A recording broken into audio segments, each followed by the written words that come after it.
Bonjour et bienvenue sur le plateau de Scène Libre, une émission consacrée à l'actualité littéraire et à la scène contemporaine actuelle. Avant de débuter, j'aimerais rendre hommage à Bernard Pivot, qui nous a quittés le 6 mai dernier et à qui l'on doit bien évidemment la célèbre émission littéraire Apostrophe, et qui restera une grande référence dans notre patrimoine culturel et littéraire. Nous lui dédions cette émission. Nous vous proposons aujourd'hui une émission consacrée à la traversée des œuvres de 3 auteurs qui questionnent le livre en tant qu'objet et qui revendiquent des partis pris éditoriaux forts et mettant en avant les grands enjeux de la création littéraire actuelle. Nous avons la joie de recevoir pour notre première émission Camille Bloomfield pour son livre Poème typodermique paru aux éditions Les Vents Terniers. Bonjour Camille. Bonjour. Merci d'être avec nous. Poème typodermique, c'est le titre de votre recueil. Vous empruntez la forme poétique pour dire et faire voir ce qu'il y a de caché dans la langue. La langue et ses enjeux, il en est beaucoup question dans Petrouchka, Petrouchka, une pièce de théâtre de Laetitia Véniat, publiée aux éditions Bel et Bien. Bonjour Laetitia Véniat. Bonjour. Les lecteurs et les lectrices liront avec joie ce très bel objet livre qui est adapté pour les enfants, les dyslexiques et les malvoyants. L'enfance occupe aussi une place centrale dans Honore tes parents. Bonjour Antoine Mouton. Bonjour. Nous vous accueillons aujourd'hui pour votre recueil Honore tes parents et Poèmes et Poèmes publié aux éditions La Contre-Allée. Mais juste avant d'entrer dans le vif du sujet, voici pour m'accompagner dans ces différentes rencontres littéraires l'autrice Géraldine Sabourdin. Bonjour. Bonjour. Et notre chère étudiante en lettres, Romy Saïda. Bonjour Romy. Bonjour. Alors je me tourne d'abord vers vous Camille. Vous êtes enseignante chercheuse, traductrice, poétesse. Vous êtes également cofondatrice de l'Outranspo. La poésie est votre terrain de jeu. Vous l'abordez sur toutes ses formes, par la performance, le slam, la lecture ou encore les ateliers d'écriture. Dans ce livre très spécial qu'est Poème typodermique aux éditions Les Vents Terniers, vous envisagez une toute autre manière de conceptualiser l'écriture et le livre. En tant que tel, le tatouage est aussi au cœur de votre ouvrage. Avant de céder la parole à mes chroniqueuses, pouvez-vous nous dire un peu plus sur ce livre ? C'est un projet qui a commencé au départ de manière non calculée, un tatouage que j'ai fait, un premier tatouage, l'esperluette, que j'ai accompagné d'un poème, comme ça, très spontanément. Et puis, petit à petit, je me suis prise à imaginer mon corps comme une page blanche, et avec cette envie de continuer le poème sur le corps. Et donc, les autres tatouages sont venus après, en lien avec le premier, et les autres sont venus dans l'idée d'un projet littéraire ou poétique. Et c'était écrit, les tatouages ont été faits en même temps que les poèmes étaient en train d'être écrits. Et ça a d'abord été publié sur Instagram. Il y avait d'emblée cette dimension avec la photo qui était importante pour moi, les signes, les poèmes et la photo. Et la rencontre avec les Vents Terniers a donné l'occasion du livre. Voilà.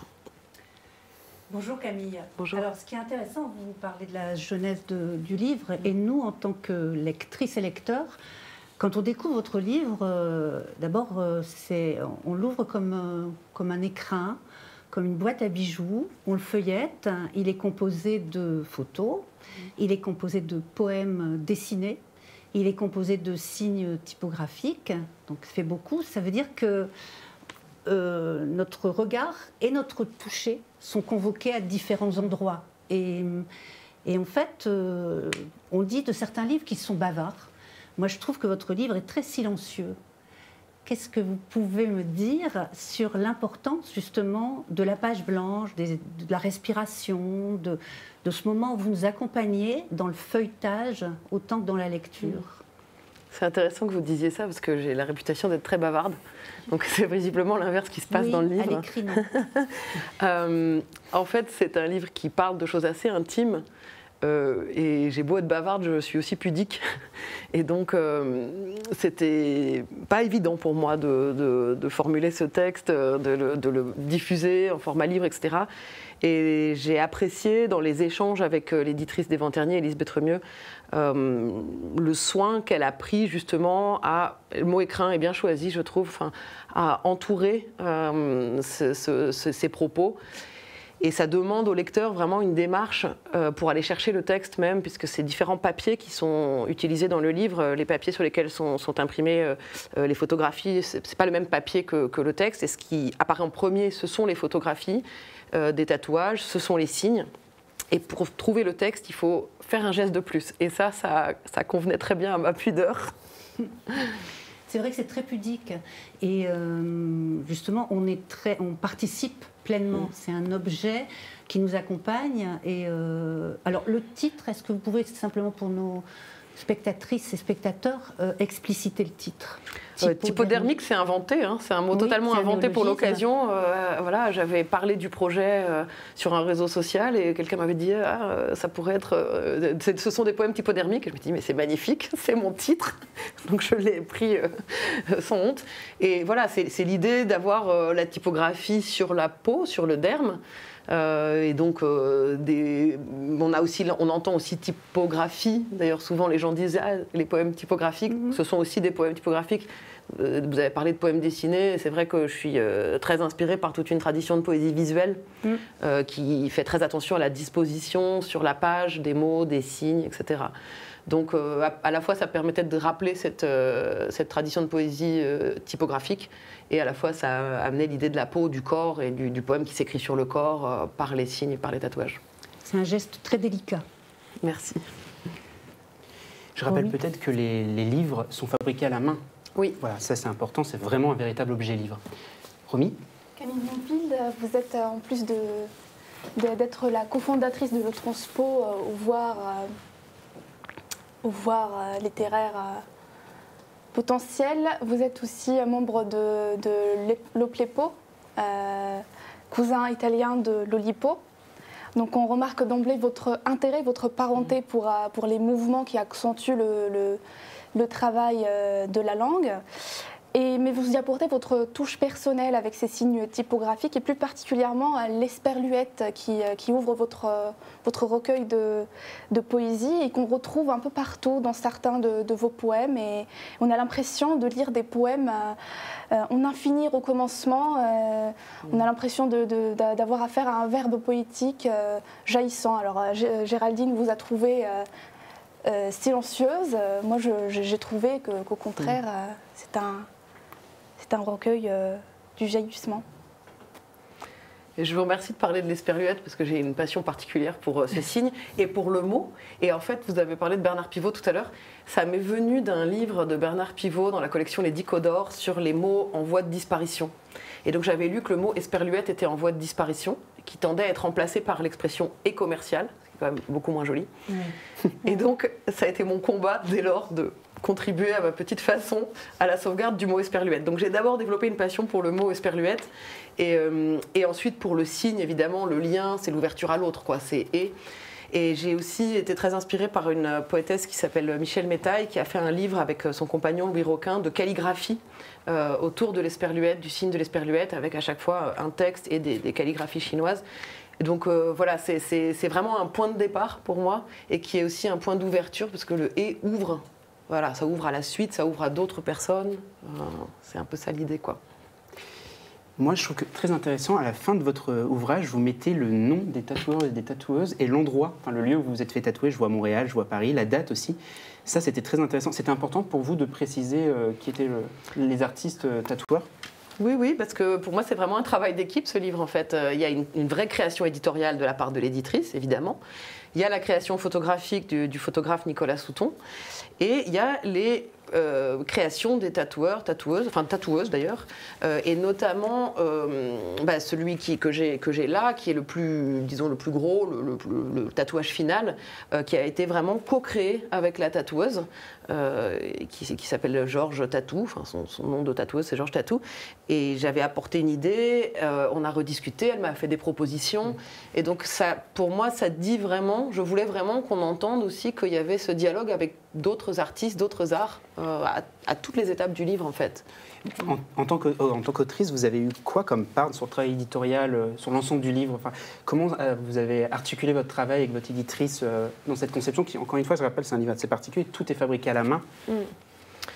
On a beaucoup discuté sur l'ordre des images en particulier et l'ordre des textes de façon à ce que ça s'intègre bien dans le format qui était proposé par l'éditrice.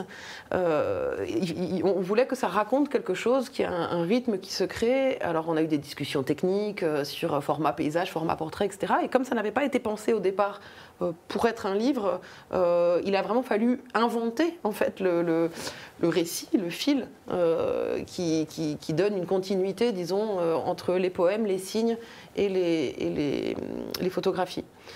Donc ça s'est fait beaucoup comme ça, et voilà, après on a testé des prototypes, et ça c'est vraiment un moment génial, parce qu'on voit apparaître une forme, et on peut discuter dessus, et c'est une chance, en tant qu'autrice, c'est une chance géniale de pouvoir avoir son mot à dire aussi sur la forme même du livre.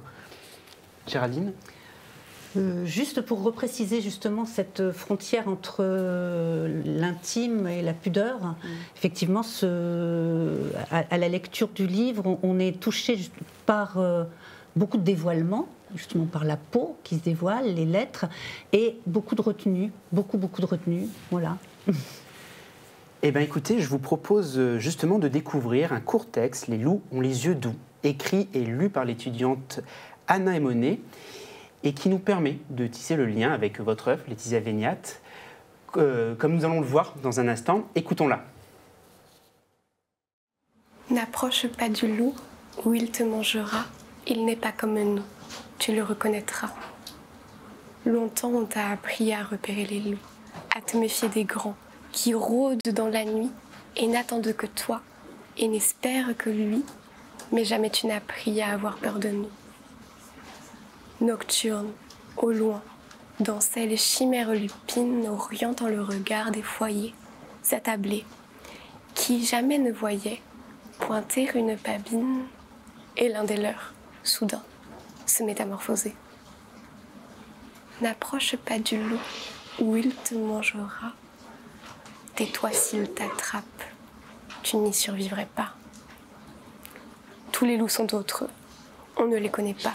Ils ont de grandes dents, ils hantent les forêts et sèment la terreur au gré de leurs lourds pas. Joli et jeune enfant, prends garde à leurs attraits. Répandant la rumeur, tous les faux affolés crient au loup et s'indignent pour mieux se dérober. Où l'on sème le bruit, le silence grandit, il t'embrume l'esprit et t'étouffe et te nuit. N'approche pas du loup, ou il te mangera. Reste au calme chez nous, rien ne t'y arrivera. Mon enfant, ma fille, les loups ont les yeux doux. Ils séduisent les grands qui leur tendent la joue.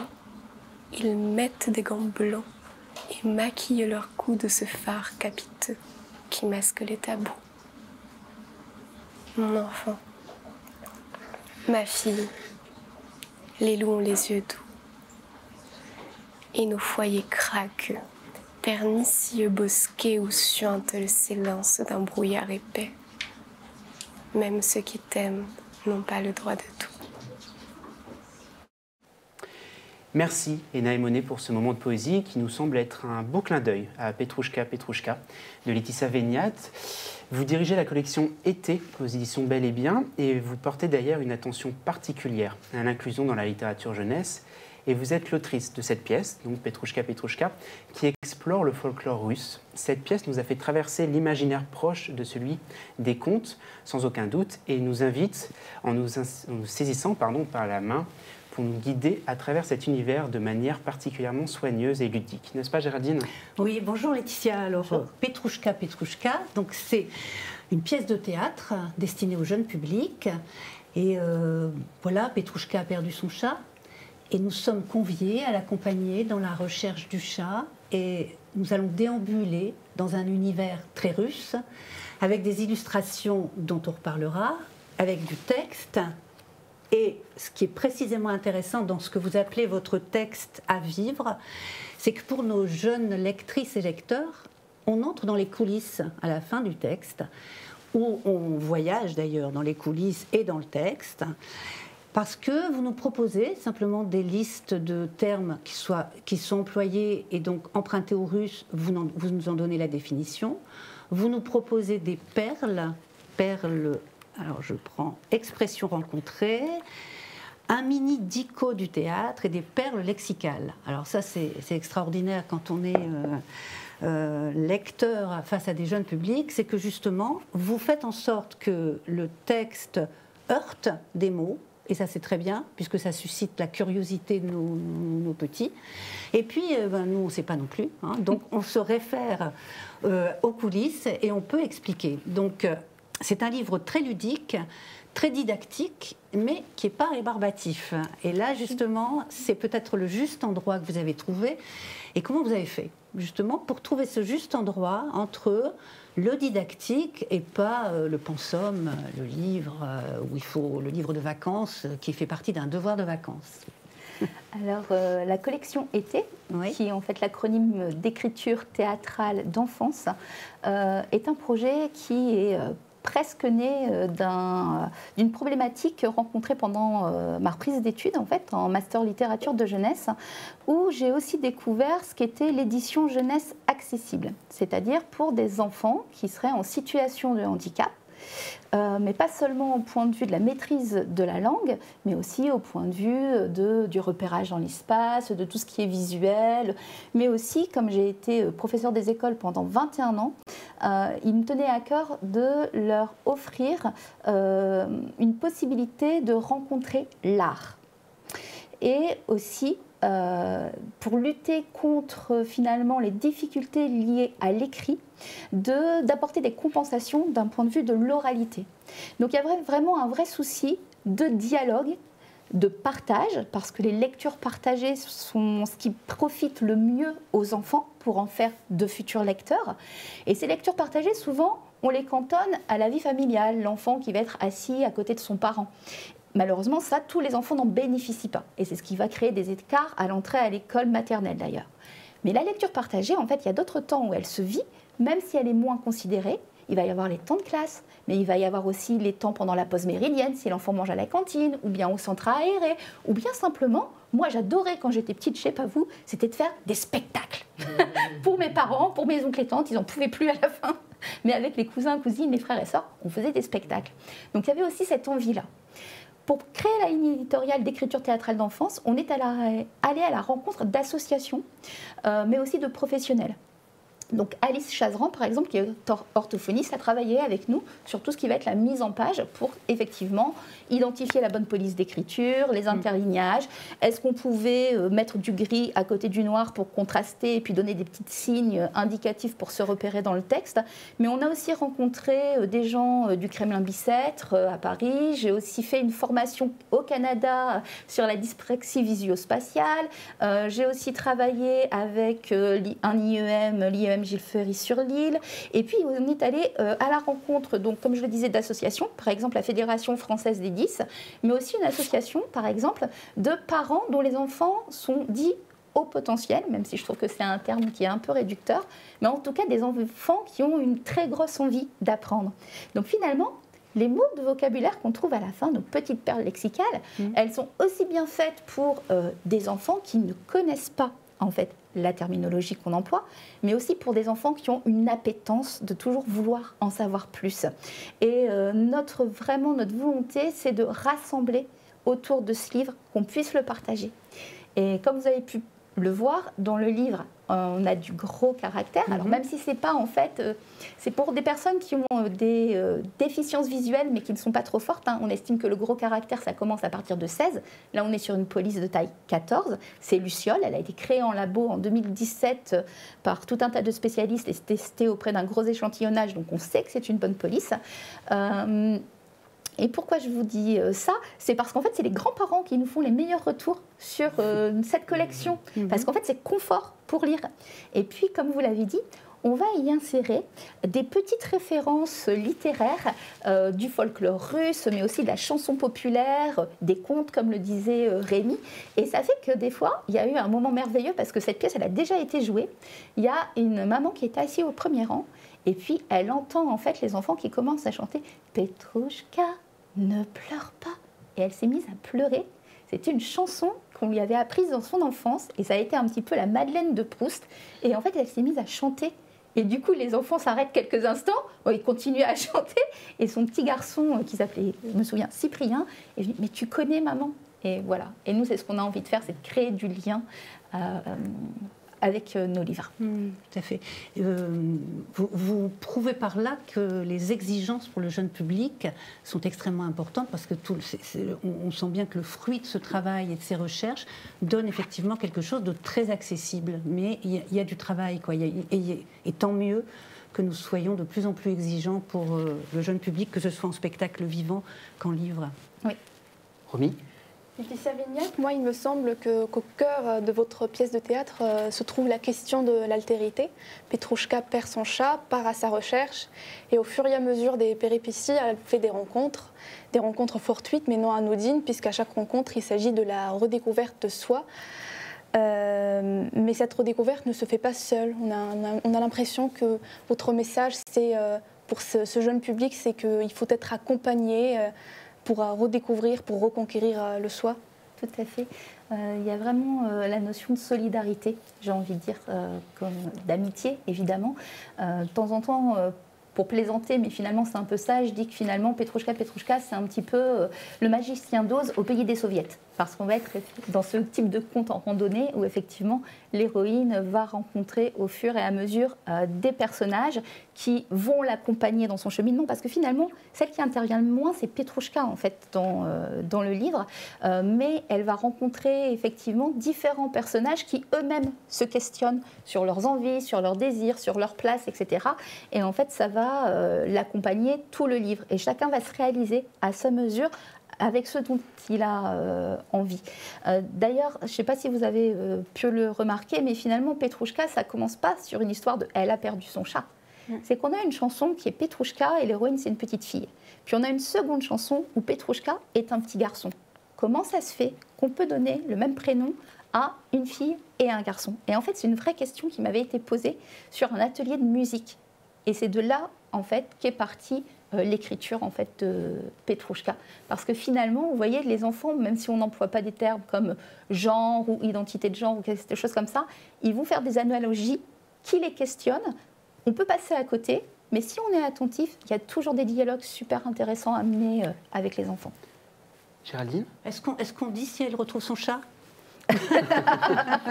En tout cas, il est à rechercher dans toutes les illustrations d'Alexander Feller, qu'il a caché dans toutes les pages. Puis, voilà. C'est un livre à jouer théâtral, mais c'est aussi un livre à jouer ludique. Vous proposez aux jeunes de colorier, de découper, enfin c'est pas rien, de découper un livre à plusieurs endroits. Pourquoi avoir fait ce choix de proposer une autre activité en plus dans cet ouvrage? Alors, c'est des activités d'étayage. Alors évidemment, quand on a un enfant, j'ai envie de dire ordinaire, normolecteur comme on dit, il n'y a pas de souci. En fait, il va pouvoir s'emparer un peu des supports d'activité pour jouer, s'amuser.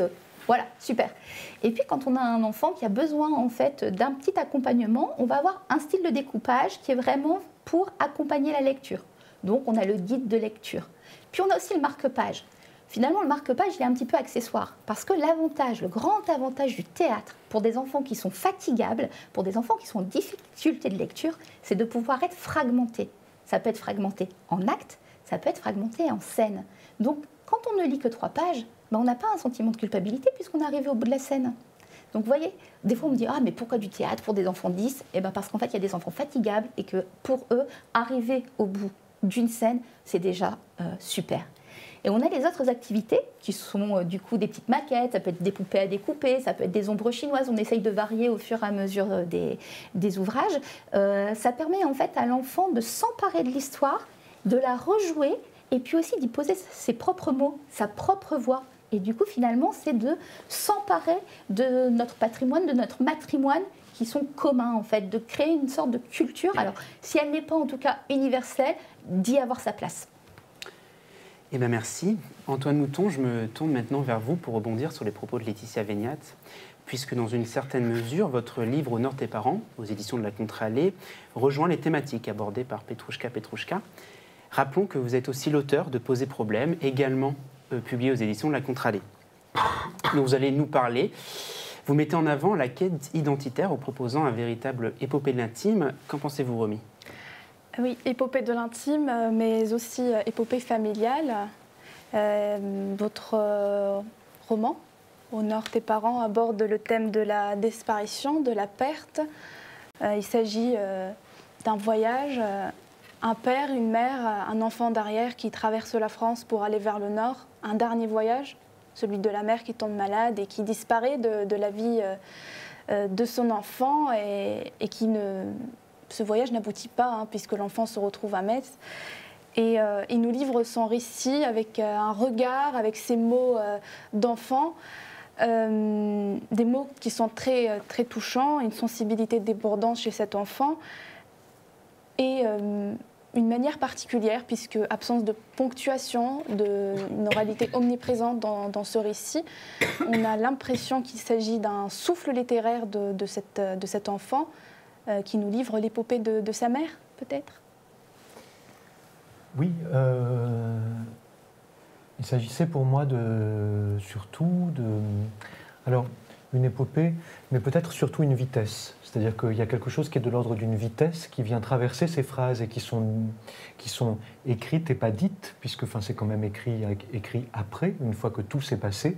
Donc il y a cette idée-là de retrouver par l'écriture quelque chose qui peut-être n'a pas été totalement dit.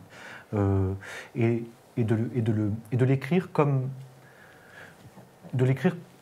un enfant l'aurait fait, un enfant qui n'aurait ni majuscule ni point, et donc que rien n'arrête finalement dans la pensée, que rien ne borde, que rien ne vient border, que tout déborde en fait, que le langage déborde, que la langue déborde soudain parce qu'il y a comme une sorte d'appel, et un appel qui ne trouve pas de fin puisque la mère disparaît, donc c'est un appel à la mère n'est plus là, donc il y a quelque chose qui veut toujours dans la langue se projeter au plus loin possible.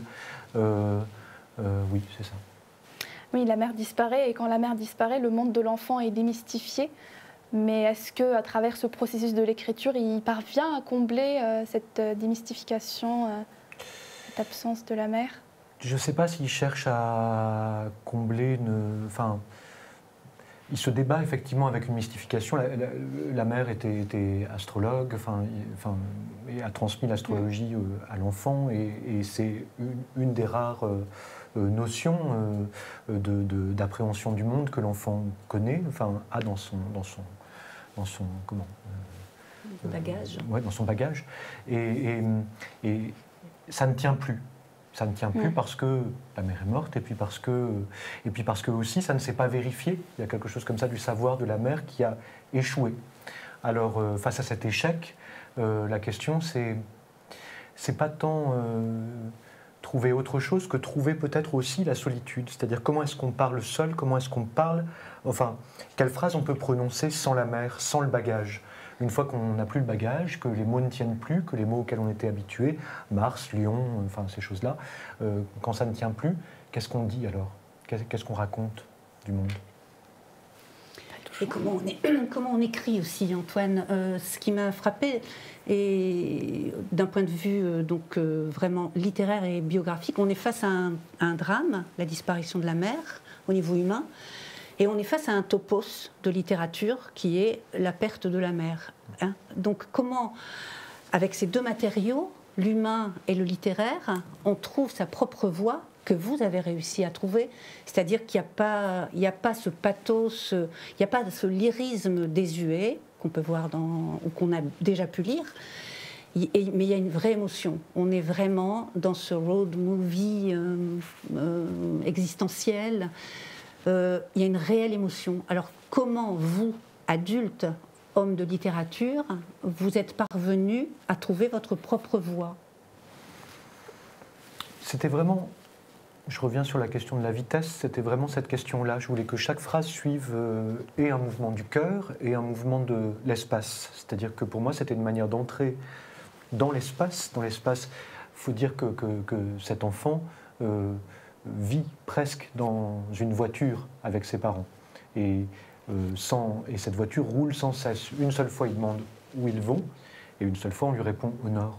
Et donc, il s'accroche à cette donnée-là, sans savoir si elle est réelle. On ne peut pas savoir si elle est réelle, si elle est absolue ou pas, ou si elle était juste là, au moment où la réponse a été donnée.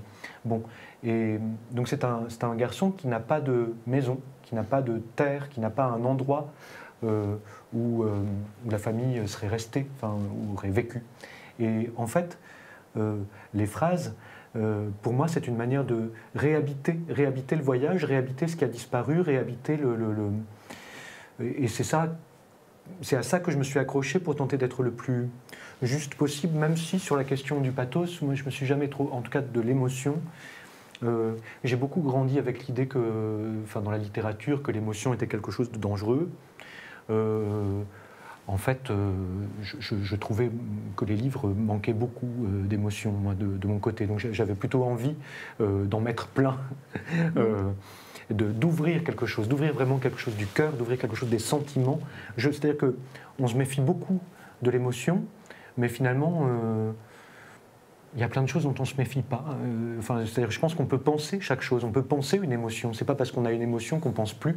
Je pense que ça va avec, en fait. C'est-à-dire, pour moi, la pensée, elle est aussi émotionnelle. Et l'émotion, elle est intellectuelle aussi.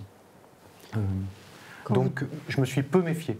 J'ai décidé d'y aller tel que j'avais envie d'aller, toucher ce point-là, ce cœur, quoi.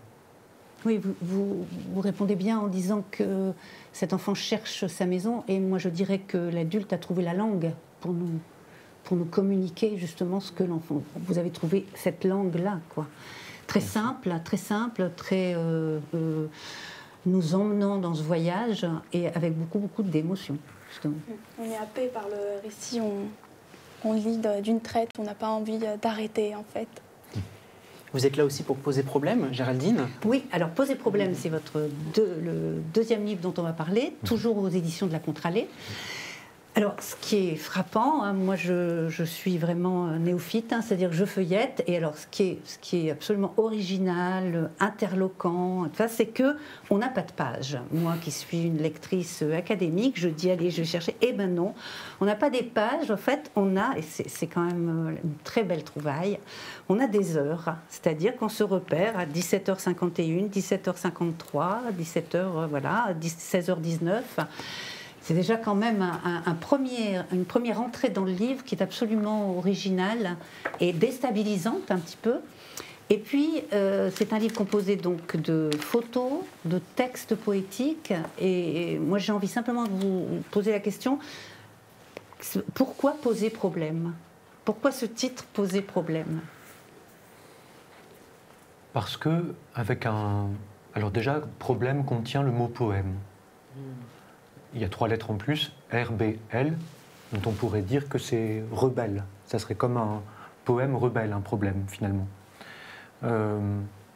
Rebelle à quoi? Rebelle à la façon dont les choses tombent naturellement. Oui, à une nature des choses, disons. Et pour moi, poser problème, en réalité, c'est ouvrir un espace. Ouvrir un espace pour l'autre, un espace critique. Moi, j'ai toujours eu la sensation que le poème était un lieu possible qu'on peut habiter avec tout, comme je le disais, avec l'émotion, mais aussi avec l'esprit critique. C'est-à-dire c'est une façon d'aller à la rencontre d'un mot, d'une idée, de choses, d'une histoire, d'un personnage, de tout ce qu'on voudra de soi, mais d'un mot quand même, des mots, et puis d'aller, comme les défaire de tout ce qui les entoure, de leurs vêtements, de leurs vêtements sociaux, socioculturels, et puis de voir ce qui reste. Qu'est-ce qui reste alors du mot?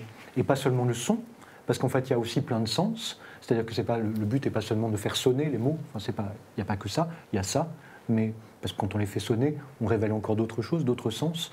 Mais voilà, c'est cette idée-là pour moi, poser problème. Poser problème pour ouvrir une porte, quoi. Et pourquoi cette pagination? Pourquoi les heures? Alors l'idée était l'envie, le désir que j'avais, c'était d'écrire un poème pour chaque minute de la journée. Bon, ça faisait quand même beaucoup.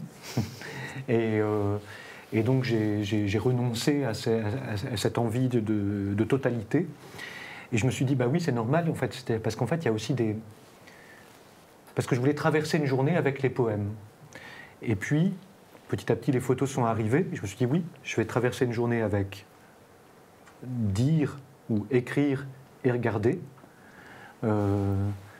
Et en fait, oui, je voulais aussi qu'il y ait des minutes où il n'y ait rien, où des choses disparaissent. Parce qu'en fait, les journées, c'est ça, c'est plein d'absences, c'est plein de trous, c'est plein c'est plein de choses insaisissables. C'est-à-dire que petit à petit, peut-être que traverser une journée, c'est l'idée de ne pas tout saisir, mais de saisir certaines choses seulement, de laisser apparaître certaines choses et les laisser aussi disparaître, parce que j'aime bien commencer un poème, mais j'aime bien le finir aussi.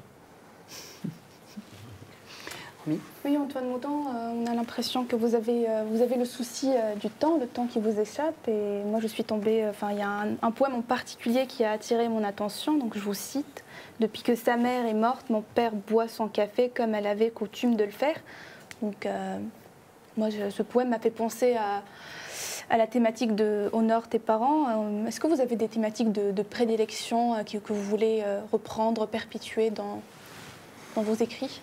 Le temps, c'est vraiment quelque chose qui m'intéresse, c'est-à-dire que j'ai l'impression que c'est une clé pour entrer dans l'espace, pour habiter un lieu.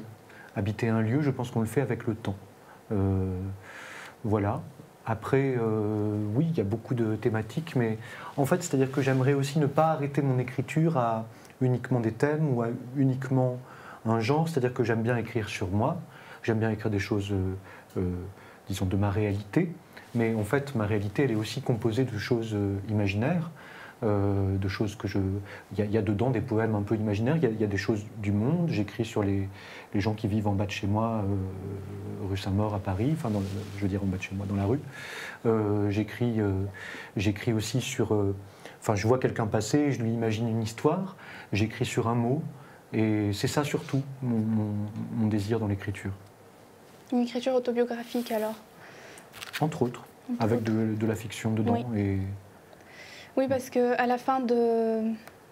C'est une réédition, hein, publiée en 2004, rééditée récemment. Tu parles de Honore tes parents. Honore tes parents, oui. Vous remerciez votre premier éditeur qui a cru en vous, si j'ai bien compris. Et puis là, vous dites que votre processus de création littéraire, il se fait aussi avec votre vécu, avec votre expérience. Et ça me rappelle Nicolas Mathieu qui dit que le jour où il a commencé à vraiment vouloir écrire, c'est parce qu'il a compris que c'est son expérience personnelle qui l'amènera à écrire. En tout cas, vous, la fiction, c'est pas vraiment une source d'inspiration particulière pour vous. Mais si aussi, si. Vraiment, les deux mouvements sont vraiment conjoints. Mais par contre, je pense que, enfin, si j'écris de la fiction, c'est quand même à partir de quelque chose de, oui, très personnel ou, si on veut, autobiographique. Enfin, c'est-à-dire que je sépare pas du tout l'écriture de la vie. C'est-à-dire que je la place dans la vie, même si c'est de la fiction, je la place dans la vie. C'est-à-dire peut-être que la fiction peut changer quelque chose dans ma vie aussi, peut déplacer ou me faire comprendre des choses. Là, par exemple, je suis en train d'écrire sur des personnes qui vont voir la montagne toutes les nuits, pour voir ce qu'ils voient quand on ne voit rien. Et il n'y a pas de montagne autour de chez moi. Et malgré tout, il y a quelque chose. C'est-à-dire, je travaille, je suis obligé de travailler. Enfin, ce que j'écris est en train de me pousser à travailler sur ne pas voir, sur ma myopie peut-être, mais aussi sur ce qui se passe quand on est dans une zone comme ça un petit peu sombre et puis qu'on tente de percevoir des choses. C'est ça. Moi, ce qui me frappe, oui, dans vos trois œuvres, c'est qu'on est particulièrement sollicité. C'est-à-dire que ce sont des livres qui nous considèrent. C'est-à-dire on est invité, non pas seulement à les lire, mais à être très actif, que ce soit donc Camille, parce que on est aussi dénudé que les photos lorsqu'on lit. Laetitia, alors là, on joue et c'est un texte à vivre. Et Antoine, vous nous sollicitez justement au niveau de cet endroit de l'imaginaire qu'on a chacun, cet imaginaire du quotidien, justement. Pour moi, en fait, j'avais lu avec grand plaisir poème typodermique. Antoine, j'avais feuilleté le livre, mais j'avoue ne pas l'avoir lu. Mais en les entendant, en fait, chacun parler de leur travail, moi j'ai l'impression qu'on est finalement dans une écriture de l'interstice. C'est-à-dire qu'en fait, il y a cette volonté en fait de s'infiltrer, d'aller voir là où en fait les autres ne vont pas forcément voir, ou alors le font et le taisent. Et ici, on est invité à rentrer dans les infractuosités finalement de nos vies, de nos vies qui sont épidermiques aussi, parce que dans l'écriture d'Antoine, donc j'avais pu lire d'autres recueils, comme là dans le travail de Camille, et moi en fait quand j'avais feuilleté Poème typodermique, moi je m'étais dit mais c'est un livre épidermique, il ne peut susciter qu'une réaction en fait qui soit charnelle, et tout le travail d'Élise Bétremieux dans effectivement le choix des papiers au point de vue des textures, des veloutés, de comment ça s'entremêle, ça s'agence, ça se plisse, enfin voilà, il y a tout ce travail-là, on est tout le temps en fait à fleur de peau, donc on peut être que à fleur d'émotion, comme dans la façon dont travaille Antoine, qui pour moi quelque part aussi nous dépossède en fait, quand, comme vous le disiez, mais bon il y a aussi le travail après des éditeurs, voilà, moi je dis, il y a toujours une part du travail de l'éditeur pour arriver à un beau livre qu'il faut prendre en considération. Mais dans les propositions du coup qui nous sont faites, on a ces moments où en fait on est déstabilisé, mais en même temps sans que ça nous bouscule. Et c'est ça en fait finalement qui est le risque auquel on est invité, c'est d'être dans un tremblement. Voilà, c'est mon ressenti. C'est beau. Moi, je suis très touchée que vous disiez ça, vraiment, merci. Parce qu'une des choses que je ne voulais pas faire, absolument, c'était un livre excluant. Et en fait, ça a été aussi une des raisons pour lesquelles je suis arrivée tard au livre dans ma pratique de la poésie. Je viens plutôt de la performance et de la poésie numérique. Enfin, je publie beaucoup sur les réseaux sociaux. Et pour moi, ce sont deux endroits, la performance et les réseaux sociaux, où justement, j'arrive à aller vers les gens et j'arrive à attirer les gens aussi dans mon univers, dans mon imaginaire. Et donc, je me posais la question, comment avoir un livre qui voilà, intègre, accueille le lecteur ou la lectrice de la même manière que ça peut se passer en live, en performance ou sur les réseaux sociaux. Donc, si cette lecture-là, enfin, si c'est reçu comme ça veut dire que ça fonctionne à cet endroit-là. Et pour moi, c'est hyper important parce qu'il y a encore de moins en moins, et heureusement, il y a beaucoup d'éditeurs. Et là, on en a des exemples. On en a vraiment 3 beaux exemples d'éditeurs qui font un travail de diffusion hyper important, d'accessibilité autour de la question du livre et du livre de poésie.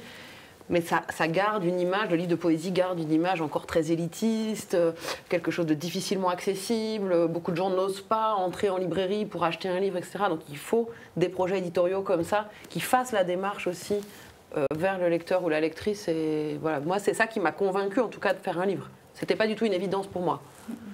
C'est réussi, c'est très précieux, justement, au temps où l'impudeur est généralisée. Ouvrir un livre et être dans un endroit sacré de pudeur, c'est extrêmement important. Mais en même temps, il y a une sorte une volonté aussi de désacraliser, je pense en fait. Il y a le sacré des mots, le sacré de la parole, mais en même temps, cette parole, la façon dont il me semble on l'écrit, elle est aussi faite pour être portée, en fait, pour être oralisée. Et en fait, le livre sort de lui-même. Et moi, je pense qu'il y a une vraie question autour de ce qu'est le lire de façon contemporaine. Le livre n'est plus un objet à sacraliser si on veut en fait que chacun puisse y trouver sa place.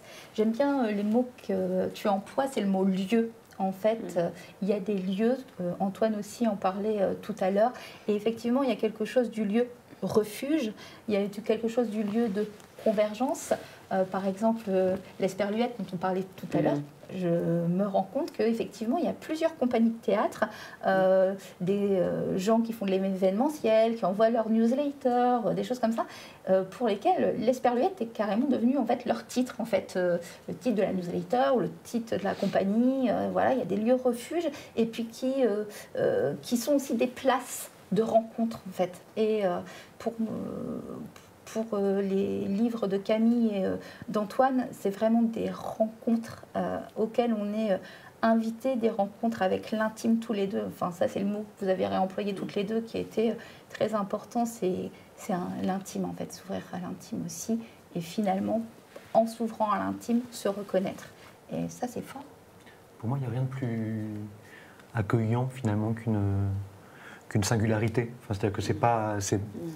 C'est-à-dire que c'est surtout la singularité plutôt que le sacré ou le précieux ou même le commun. Enfin, c'est-à-dire que le commun n'est pas spécialement accueillant. Enfin, sinon, ça serait simple de vivre, quoi. Mais et pour les livres, moi, ce que j'aimais concrètement, enfin, c'est à penser comme une pratique en fait. C'est-à-dire ce que j'aimais concrètement quand j'étais petit et que j'ai découvert les livres, c'est que c'était des coins. C'est-à-dire, je pouvais trouver un coin. Là, je trouve mon coin en fait, finalement. Je trouve un coin et je peux l'ouvrir et le fermer.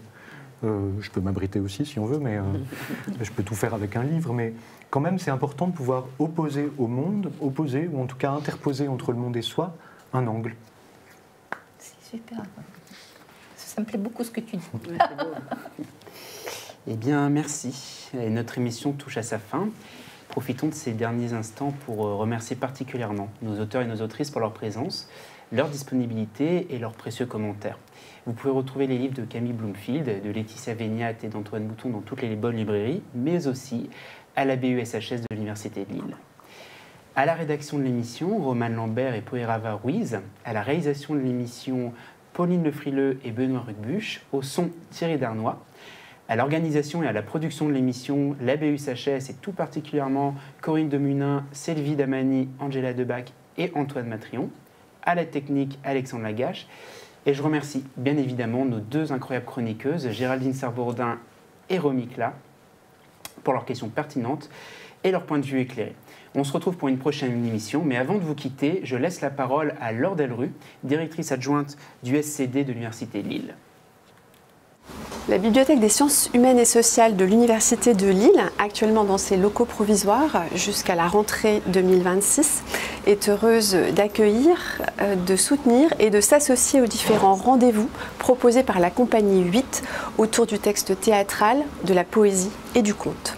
Venir à la rencontre des auteurs, écouter leur voix, pouvoir les entendre évoquer leur processus de création, c'est un petit peu comme si les rayonnages de cette bibliothèque s'animaient et entonnaient une polyphonie sous la bienveillante houlette d'un chef de chœur. La bibliothèque achète, prête et met en valeur des livres, beaucoup de livres, depuis le manuscrit médiéval jusqu'au dernier manga. La lecture de certains d'entre eux relève de la prescription, revêt un caractère obligatoire et fait partie du cursus des étudiants. Mais notre conviction de bibliothécaire, c'est qu'ils sont là aussi pour éveiller la curiosité, l'envie, pour donner à penser et pour bousculer les idées préconçues et prêtes à l'emploi. La masse de nos collections permet à tout lecteur de se représenter une généalogie des textes, de mettre en scène des dialogues entre les auteurs, toute chronologie abolie. Les éditeurs de poésie et de théâtre accomplissent un magnifique travail d'accompagnement des auteurs, de sélection des textes et de valorisation des créations plurielles des artistes contemporains. Dans la mesure du possible, la bibliothèque s'efforce de proposer ces textes, de mettre en avant la création littéraire régionale et l'édition régionale. Et cette invitation scène libre fournit une merveilleuse occasion aux étudiants de l'université de s'ouvrir à la création littéraire et de présenter leurs propres travaux.